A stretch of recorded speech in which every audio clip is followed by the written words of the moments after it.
एकदा एखाद्याला शब्द दिला की तो कसा पाळावा हे आपण टिळकांकडून शिकायला हवं हो. 1908 सालची गोष्ट आहे बरं का.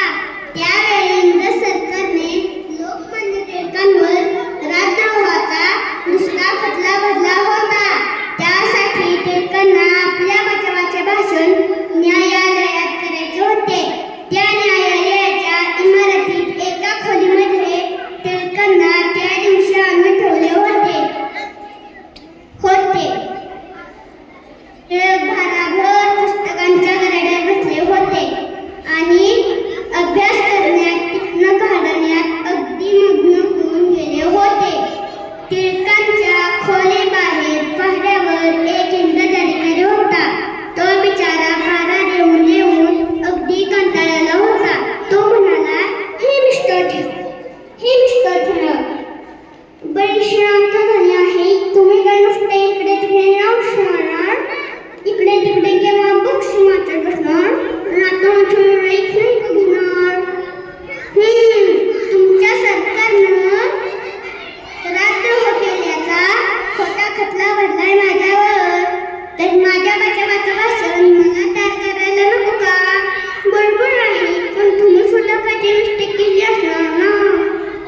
तुम्ही इंग्रज व्यापारासाठी 7 समुद्रापलीकडून इथे आला आणि आमच्यावर राज्य करू लागला. तुमच्या परक्यांची राजवटी आमच्यावर लादली गेली. हे आमच्या आणि आमच्या देशाचे दुर्दैव.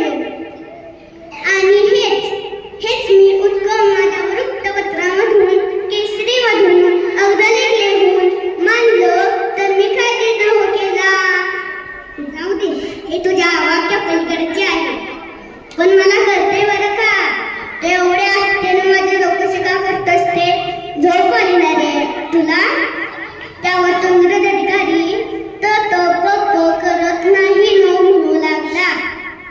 त्यावर टिळक म्हणाले, जा जाऊन झोप. मी काही इथून फारदी नाही होणार आणि तुला गोत्यातही नाही येऊन देणार. जा जाऊन झोप.